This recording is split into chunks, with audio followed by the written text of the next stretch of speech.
Junior Volleyball Association presents Sideline Strategy, a volleyball podcast.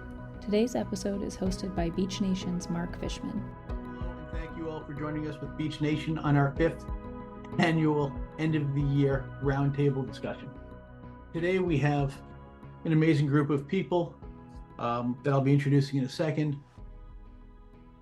But we have so many All-Americans, so many MVPs, and everyone on this call, with the exception of the host, has a gold medal associated with their name, and several of you several times. So with that, I'd like to introduce the people who will be on our board today, and I'd like to start out with Karch Kiraly. For those of you who don't remember Karch as a player, he was a 4-time All-American at UCLA. He was MVP of the national championships. He was a 3-time national championship winner. I believe the one he didn't win, he had food poisoning. Karch went on to win 2 gold medals with the men's Olympic team. The first one coached by Doug Beal, who's with us today. And then at 36, he went on to win the gold medal at the first Beach Olympics in Atlanta. Karch is now the men's USA women's national team. And at the last Olympics with Jordyn Poulter, who's also here today, they won the first gold medal ever for the women's national team at an Olympic championship. Karch, welcome. John Speraw, the men's national team coach, who played at UCLA and went on to win 2 national championships while at UCLA. John is a 1995 grad with a degree in microbiology and molecular genetics. Karch, what's your major undergrad at UCLA? Biochem. It seems to be a theme here, ladies and gentlemen. By 2002, John was the head coach at UC Irvine, where the Anteaters went on to win 3 national championships in their last 6 years. John last year won the NCAA championships as the head coach at UCLA, where he's been since 2012. He is the head coach for the men's national team program, which right now I believe is ranked 2nd going into the Paris Olympics. John, thank you for joining us today, and thank you for all you've done as a coach in the USA program. Thanks for having me, Mark. A lot of people will know Doug Beal as a CEO of USA Volleyball. Doug has quite a background as a player. People forget that as a player, Doug competed on 2 world championship teams and 4 NORCECA zonal championship teams. Doug was a 5-time All-American at Ohio State University, and I'm still trying to figure that out since he only went there for 4 years. He has 2 doctorates. So 5 All-Americans and 2 doctorates. He was selected the MVP of the 1975 USA Volleyball Association Open Championships, and he played on the men's national teams from 1970 to 76.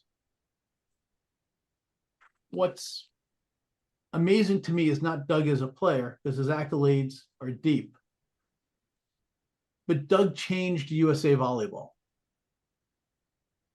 For many years, from 1968 until 1984, USA Volleyball wasn't that productive internationally.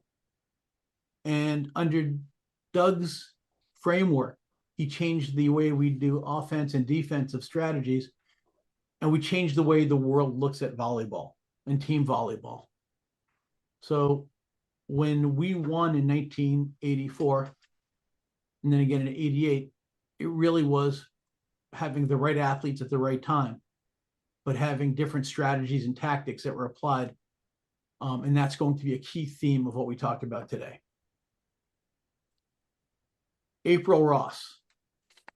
Not always sure where to start with April, because people think of April as a 3-time Olympian on the beach, a 3-time medalist. But people also forget she was a 4-time All-American at USC. People forget she was the back-to-back national champion her junior and senior year. She was a Honda Sports Award finalist and Honda Sports Award winner. On the FIVB, she was the Rookie of the Year, Best Offensive Player of the Year, Best Hitter twice, Best Server 5 or 6 times. On the AVP, she is a 5-time Best Server, 4-time Team of the Year with 3 different partners. Just an inspiration as a partner and as a person. We have Jordyn Poulter, who is the rising star. At 22, was a gold medalist setter, leading the team under Karch Kiraly at the national championships. She is also a Honda Award finalist, which is 12 different sports, the best female athlete in the country for those sports. At 22, she found herself leading the national team for an Olympic gold medal with a lot of players who were older, who were differently seasoned, who came from different backgrounds. She was, and I apologize, I'm looking at her 2013 World U18 best setter, USA Girls Youth National Team World Champion, best setter, Nations League best setter. There's a theme here. Summer Olympics best setter. So to the best setter in the room, Jordyn, welcome. Thanks. And I just want to clarify, I was 23 in the Olympics, not 22, and then had a birthday the day that we lost to Russia in the Olympics. So technically it was 24 when we won the gold, but just 22 makes it sound a lot better than than it really was. And finally, Todd Rogers. Won 43 AVPs over 5 years. Over 80 Pro Tour victories, FIVB Best Defensive Player of the Year 4 different times, Best Setter, Most Inspirational, Team of the Year multiple times, Tour Champions, Most Valuable Player in 06, Men's Beach Player of the Year. For the better part of 9 years, everyone in the world served Todd. And while he had the best blocker in the world and best partner with Phil Dalhouser, they still kept serving Todd. So for all that time, Todd had to be the best attacker in the world at 6'2" and be able to score against the best blockers and the best defenders in the world. Todd won the gold medal. He's a 2-time Olympian, won the gold medal in Beijing with Phil, and is now the head coach up at Cal Poly. Todd, welcome. Thanks, Mark. Good to be here. So with that, I'd like to start off, if we could, with Doug. Doug, we talked about you as a player. We talked about you as a coach. We talked about the U.S. needing to change what they did so we could be big enough to block and fast enough to give them difficulty. You came into a situation where you became the coach of the men's national team after a long dry spell. You did it different. How? Why? How did you get us ready at the right time? What were your keys so the team was ready mentally, physically, strategically, and tactically? Well, first, it's a pleasure to be here. Thank you very much for inviting me, Mark. Gosh, you put together quite a group here of accomplished people from our sport. Gosh, a bunch of thoughts. USA Volleyball was not very good from the time we played in the very first Olympic Games in Tokyo in 1964.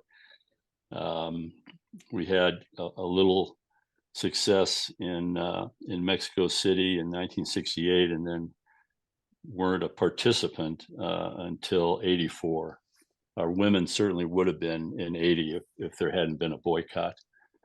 So there were some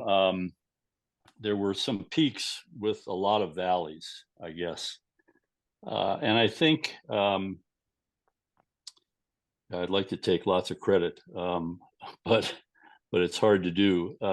We didn't have much organization. We didn't have a lot of structure. I think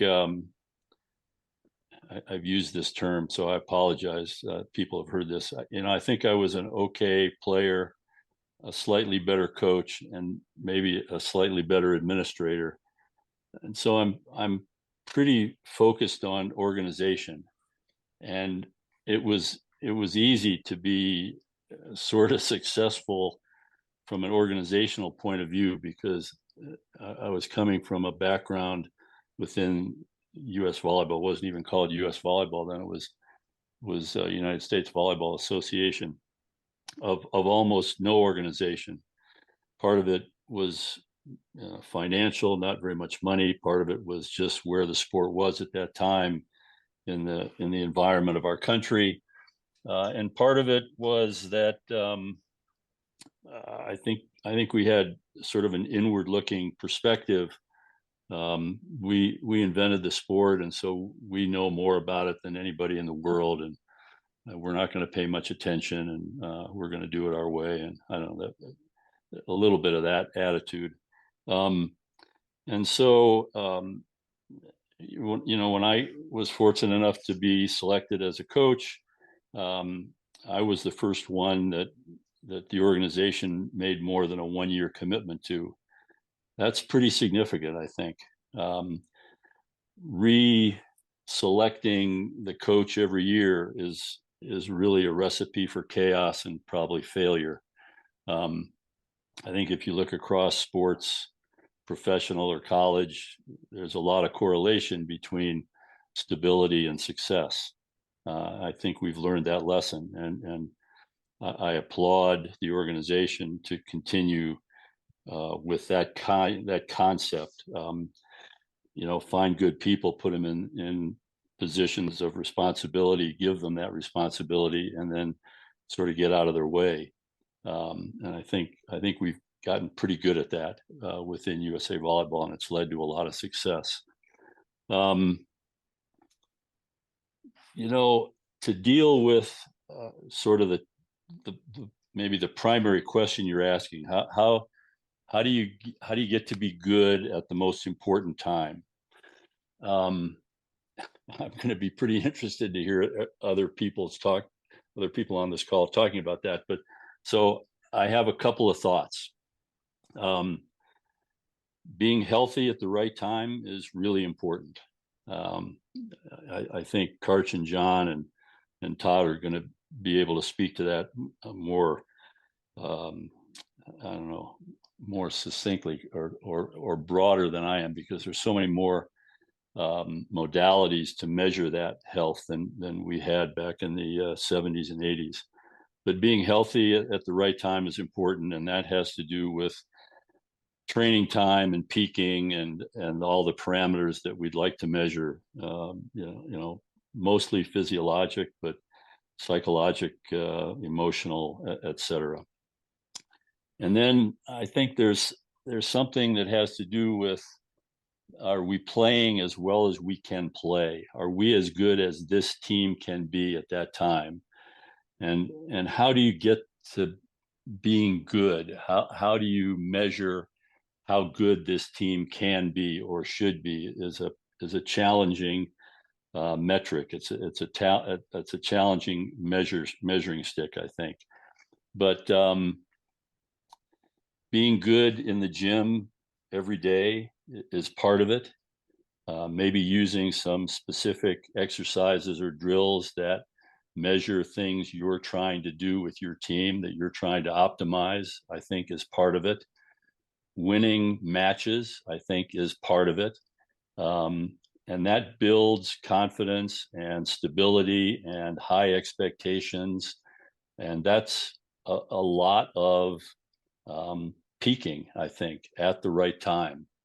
And so, phasing those elements to the competition is pretty important. And we know a lot more about that today, again, than certainly I did back in the late 70s and early 80s.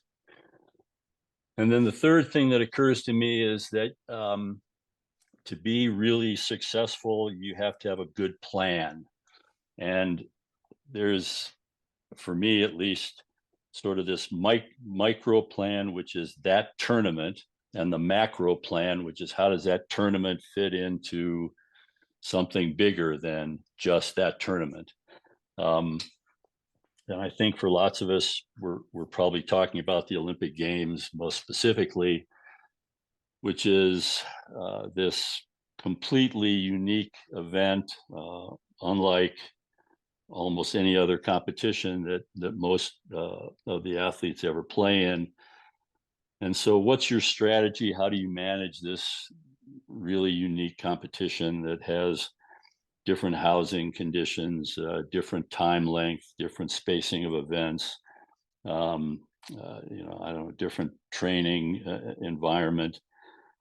And do you have a specific strategy to deal with all of those components that make up this very unique event?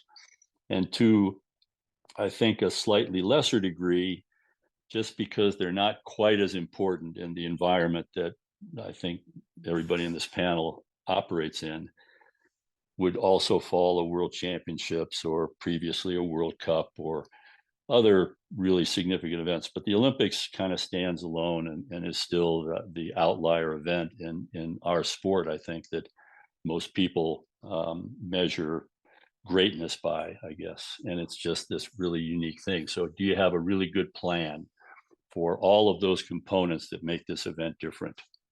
And I think back to preparing for 84, and I think we did just a ton of things. I'm not sure I want to use the word wrong, but I do them a lot differently today because we know a lot more and we have a lot more experience. And anyway, and I was young and stupid, and you do stupid things when you're young and stupid. But some of them I think were good. We were playing pretty well going into that event. We'd won a bunch of matches in a row, and we'd had some success against teams that we thought we needed to measure ourselves against. And then, Mark, you mentioned, what happens when things go wrong or when maybe there's an injury or something unexpected happens. And I think all of us have the ability to do planning in an environment that I call what if. What if this happens? What if that happens? What do you do? And you can't have a great answer for all of those things because you can't anticipate all of what could happen. But you have to be flexible. You have to have at least some answer for if this player gets hurt, or if you lose a match that you don't think you should lose, or you wind up playing somebody who's very different than what you anticipated, or something like that. And then the last thing that occurs to me that helps, I think, peaking at the right time or being as well prepared as you can for an important competition is role definition. I think that's one of the most impactful, critical parts of a team. Does everybody know their role? I talk about it probably more than I should.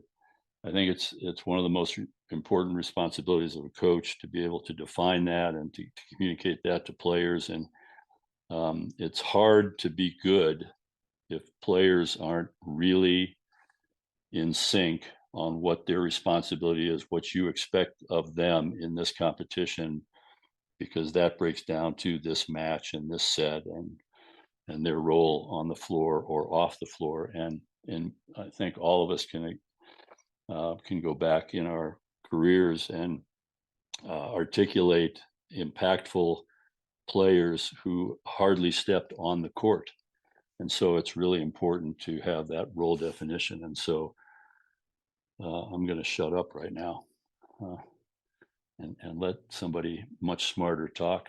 So, Doug, this is Todd.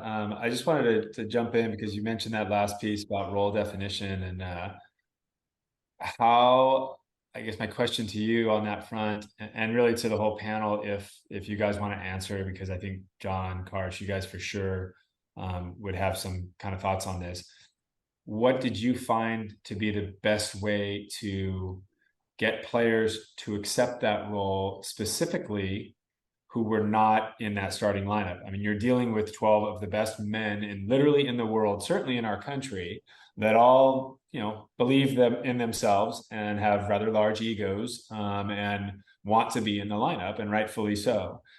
So was it just data analytics that made it very simple, or, especially in 84? I'm curious to get your thoughts on that, Doug. Yeah. It's a challenging issue, I guess. It's a challenging responsibility.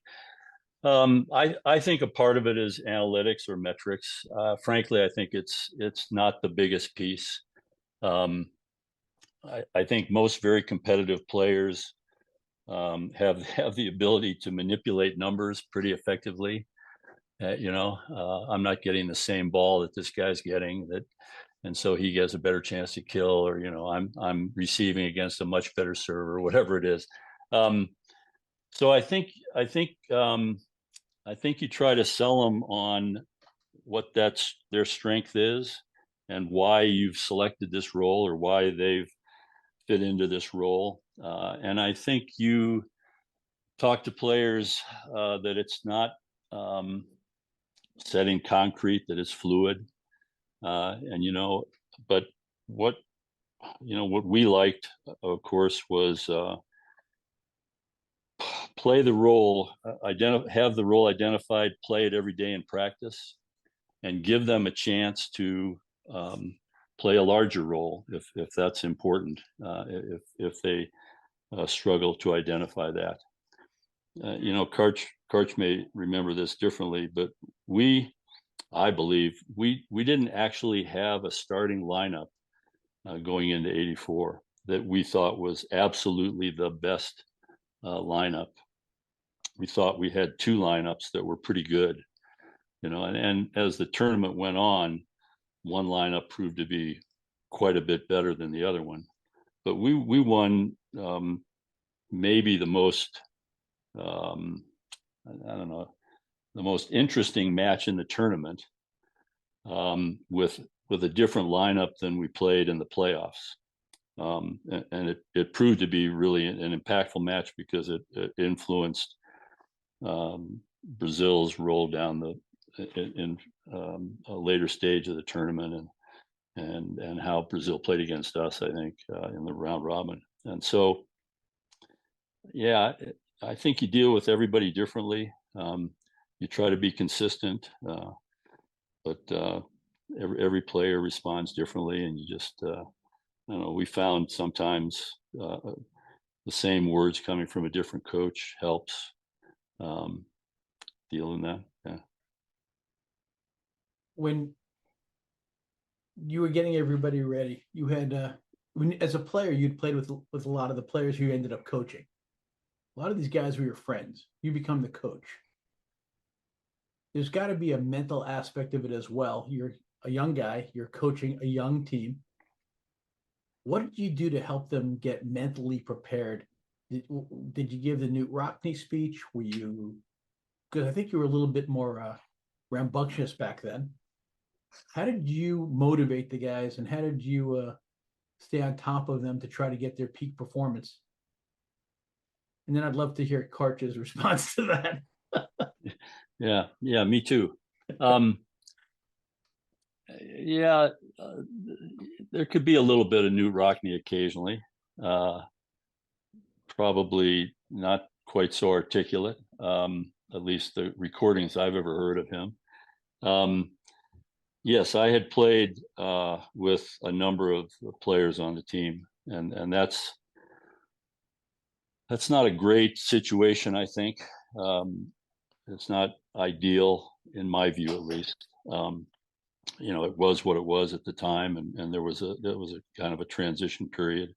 I think we were able to develop, or not even develop, I think enhance this really competitive group of athletes, this really talented group of players. And there was, in my view at least, a very specific time not a moment in time or a specific day, but a month or 2 months when that group took responsibility for wanting to be the best team in the world. They wanted to compete with the Russians and the Cubans and the Polish team and all the teams that were at the top of the world in that era, and were willing to do almost anything that they were asked of to do. And I think when the team takes ownership of being great, it's a great team. And that doesn't mean you always win, but you maximize what that team can do. And I think it happened, sometime in the spring of '83, after 2 or 3 years of lots of ups and downs. And from that time on, I think that team through '89, '90 was the best team in the world, because they valued that and were willing to do whatever was required, put in the hours and the training, and make changes to how the game was played and what individual roles were. And I think that's a hallmark of a great team, that they drive the ship, I think. So Karch, with that good transition, you as a player indoor, then you making at 36 after 140 odd victories on the tour, winning the first gold on the beach, and then making the transition as a coach, because obviously there's a big difference as a young player when you're the kid on the court, when you're 36 on the court, and now helping the U.S. to become what they've become with the women's program, with the innovation. What have you done as a player at different times to be ready physically and mentally, especially at different ages? And then what have you done with the teams, getting them ready to be ready and peak at the right time? What are the keys that you've been driving? I think a big thing that stands out to me, especially as a competitor on the court when I was a player, was I think we have a choice between two main aspects in how we frame any given situation. We can view it, and this is not earth-shattering news, but we can view it as a threat or as a challenge, as an opportunity. So, for example, very late in my beach career, I was playing with Mike Lambert and chased a ball down in a AVP tournament. We're having a nice season, dove, and when I got up, my arm was stuck. So I had partially dislocated my shoulder, and so popped it back in, and then had a choice. Do we shut it down, or do we look at this as, wow, this would be a kind of a fun challenge? Could we win more matches without a shoulder in one of the two players on the team? So we switched sides. We put me on the right, and I just started, because I controlled the pass well. I was a good receiver of serve, and I just would put every ball up for him, and he would bury it. And so we found some new, and we actually beat we beat one of the two Olympic representatives of that year, Dane Blanton and Jeff Nygaard. And so we didn't win the tournament, but we relished in the challenge of, okay, how do we figure this out? And then we would play more tournaments. And so I knew, the doctor said, if I took a hard swing, it would come out again.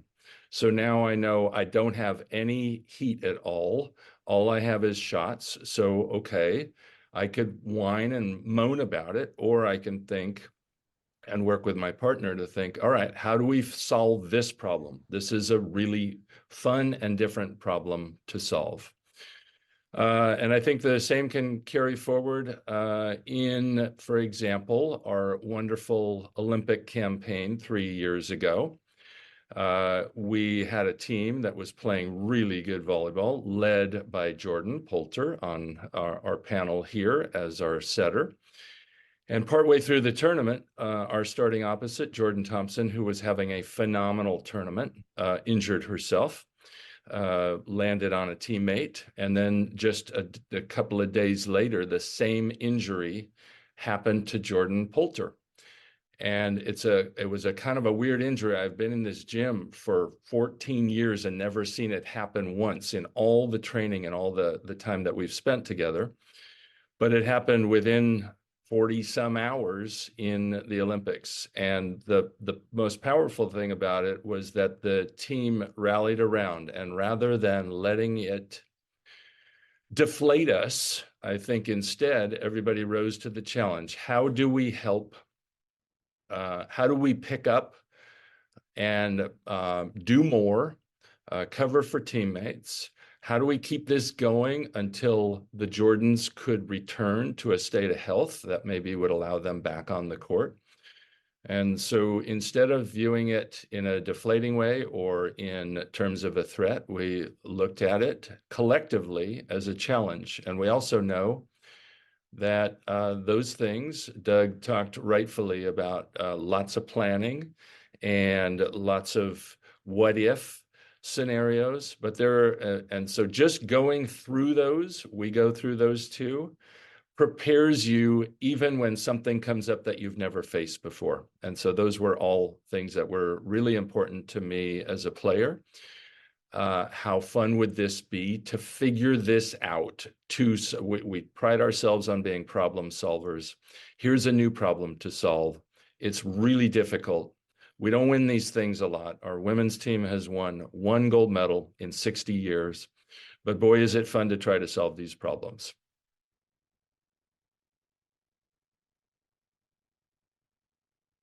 You started as a setter, if I remember correctly.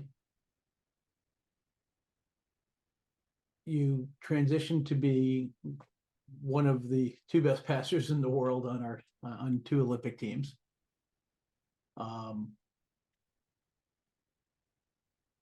And you put yourself in a position where you wanted the ball. It was fun to watch you as a fan. You wanted the ball.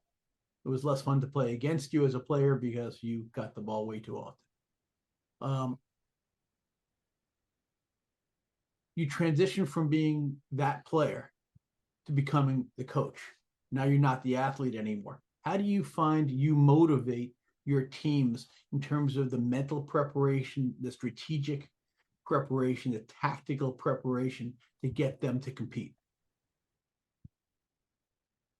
First of all, I know I'm swimming upstream. People who have had a lot of success in their competitive career as an athlete, it tends not to translate so well to the coaching side. So I tried to approach that as a beginner as soon as I started my coaching career, very late in a career where I never thought I had the patience to coach.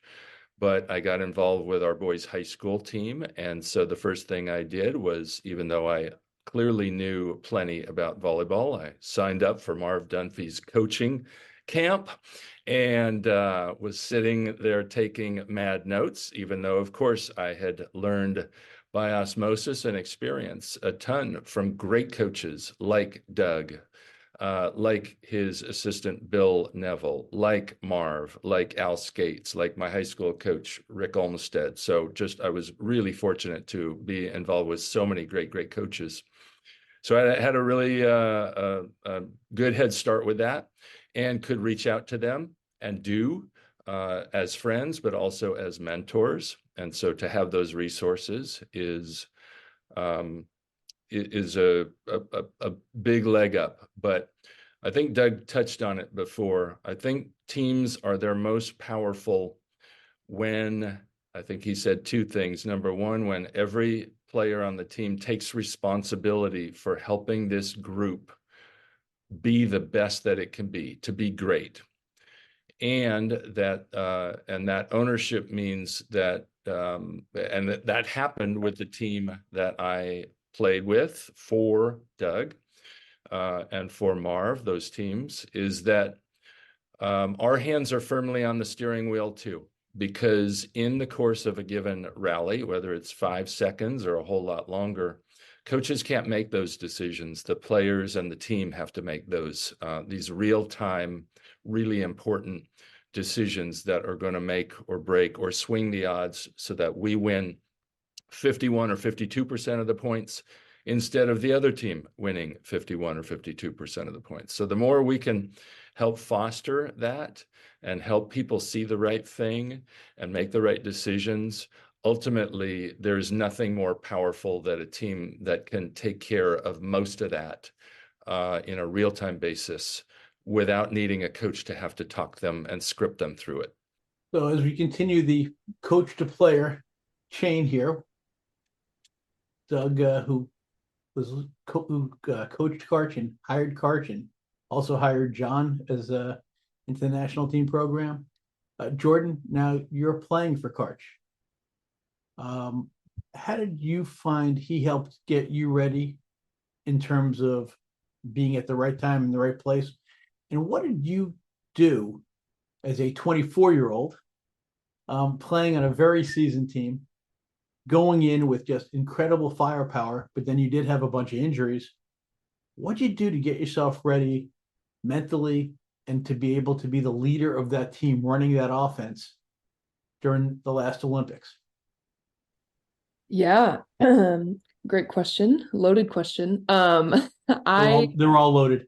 That's right. I think I have a very unique perspective here, in the sense of having it been my first go around, there was a lot of ignorance is bliss, I would say. And just, when you've never been in that arena or on that stage before, it's a double-edged sword of you don't know what to expect. So there's a lot of freedom in that. But then there's, the aspect of the unknown. And so I don't know, I would give Karch huge props for allowing me over the 2 years. I came in the third year of the quad, and then of course COVID added another year to that. But he gave me a lot of freedom to make mistakes and freedom to try and adjust to this new level of volleyball. And I think something that helped me prepare and acclimate quicker was learning how to build relationships with my teammates, with these women who are seasoned, experienced, and who have gone through kind of the trials and tribulations, not only, in every summer, but I had teammates who, fell short of trying to achieve their goal of winning a gold medal at the Olympics. And so for me to really, soak up the day-to-day of being in the grind with them and just kind of building our arsenal of what we could do as a group and kind of instilling that trust and belief ultimately gave me, I think, what I needed to feel prepared without having ever been there, and listened to their stories and kind of got to live or experience, I think, some of the either mistakes or errors that they made without actually having to have endured them myself, just by, asking those questions and getting to listen to them. So I don't know that I think, well, yes, like Doug said, there you ultimately want to be peaking at the right time. I think for me, I don't know that I knew or still know what that peak necessarily looks like, which is kind of, it's exciting, and it's what makes going to those larger competitions, that much more, fun, I guess. So watching you play, you found the hot hitter, you kept the ball in the hot hitter, you moved the ball wonderfully to create holes. You really gave your offense, you put your hitters in a very good position to be able to score. And you kept, like I said, you found the hot hitter, you kept the hot hitter, and you felt the changes. How did you find dealing with that veteran cast being able to do your job. Mm-hmm. And Karch talks about doing their job. Doug talks about doing the job. How were you able to control your job? Because you are 24. It is the first Olympics. Yeah. And you rose to the occasion. Is there anything you had in your own mindset to be able to help you get there and stay there? I think for me, it really was such an external point for me of, I want to be good for my teammates. I want to be good for Jordyn and Feluca, who have fallen short of, trying to achieve their dream of a gold medal, and, just fill in the best I could and try and maintain a level of consistency. Because ultimately, what I give them props to is I feel like they really took on the burden of the weight of the moment, and of the situation for the rest of us. So it really did. It gave me the freedom to play good volleyball. And, we as a team, I think, worked hard to get to a place of vulnerability and trust, to allow each of us to do that. But in combination with just having really talented people around me, I felt like my job was almost the easiest. Pretty cool. I'd like to transition from the Honda Award finalist to the Honda Award winner. If we can, one of the people that I admire, all of the people on this panel. I always feel a different kinship with April because I would go out as a beach volleyball coach and I've never seen anybody work harder. I've seen other people work as hard. I've never seen anybody work harder. April's sense of being ready, working on reps that she would control what she wanted when she would want them. So to me, April, I really take my hats off to you for your work ethic and the kindness that you've always treated your partners with. I think it's pretty impressive. So, but I'd love to hear from you because you had a storied career indoor. I don't know if Jen Kessie got you to come to beach, but I think Jen Kessie is one of the best competitors I ever met. I don't know how you ended up going to beach, but I've watched you in terms of being physically ready, your mental toughness, your approach of how you get ready. Love to hear how you put yourself into the right mindset to be able to be ready at the right time. You've done it at 3 Olympics with 3 different players, and obviously you've won 3 medals, including that wonderful gold with Alex in the last Olympics.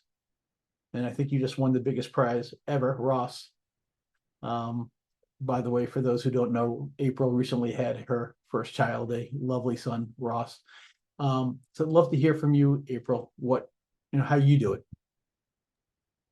Thanks. That's very nice of you to say all of that. There is so much, and I played for so long and had so many ups and downs, and so many ways of getting back on the wagon. It's kind of like, I feel like sometimes I'm throwing everything, at the wall and seeing what will stick and what will work. And I think what Karch said is really important, being a problem solver in all situations and figuring out how to work through challenges and view them in ways like, view them as opportunities to get better, and how is this going to help me improve, and how is it going to make me mentally tougher or physically stronger, or how is this going to improve my knowledge of my body so that I can stay healthy in the future.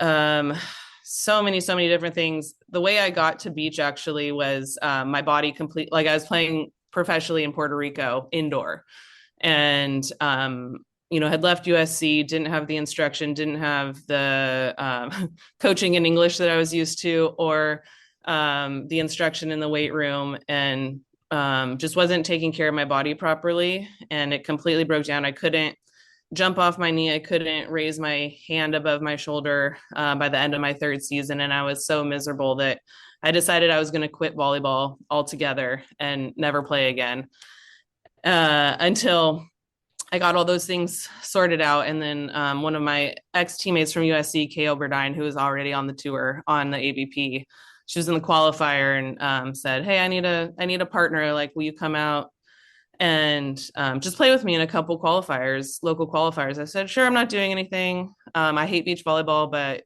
we'll see how it goes." And of course, as soon as I got out there, loved it, fell in love with the culture and the people and the, everything, the travel, everything about it, and stuck with it. And then I got with Jen, and that's when things really took off. But it really, like, I fell out of love with indoor volleyball, and it made me realize how much I actually have to love what I'm doing to be my best, to put 100% in to achieve things that make me want to keep working and want to that continue to motivate me. So that's just like one example of like how I've overcome challenges in my career. There's been quite a few, but I think the main thing that's allowed me to really be ready in these big moments is to just be really, really present every single day. And I can think back to like my club days, my high school days, and I would be so focused on each individual rep. And, we'd be doing this stupid free ball drill that was so easy, but I was really diligent about, I want this ball to go right where I want it to go. Like, I don't want my partner to have to move left or right. Like, I want to feel this contact how I want to feel it, and I want the ball to go where I want it to go. And literally, like, every day practice, day in, day out, I was just really present. How am I going to be the best I can be at this practice, in this game? How am I going to get better? Who can I learn from? I would watch my teammates. I would watch different teams and pick up different things from whoever I was watching and try to integrate it into my game. But yeah, just being present and working as hard as I could every single day, planning backwards. Obviously, having a plan, like Doug said, is really, really important. I would start with my ultimate goal and plan backwards. Like, what do I need to do every day leading up to what I want to accomplish? And I, like, do I have the discipline, the commitment, the dedication to do this every day? If I know that that is going to help me accomplish my biggest goal, and, stuff like watching video every night, talking with my team every night, doing that conditioning that I absolutely hate in the sand after every practice, eating healthy, all the things, and just starting early. Like, when you think about the Olympics, even in college and in high school, you're living on quads, and you kind of have these goals that are every 4 years, and you can wait till year 3 or 4 to really like step on your game and try to, figure out how you're gonna be ready, or you can start in year 1 of the quad. And I learned that lesson early on in my beach career when Jen Kessie and I didn't. We started in year 3 of trying to qualify and narrowly missed out on going to the Beijing games. And we lost, we came down to the last tournament in Russia. We finished farther down than the other team that ended up going to Beijing. And we were sitting on the side of the court crying. And we said, okay, how do we make sure this doesn't happen again? Like, okay, X, Y, Z, this is what we're going to do. We're going to start tomorrow, and ended up kind of easily qualifying for London and made it to the finals, which I don't think anyone really, I don't know if anyone expected us to do it. I didn't expect us to do it, but I knew we put in the work to do it. So for me, it's like that plan, setting goals, and just being really present every single day. Really mindful of what you're trying to do every day.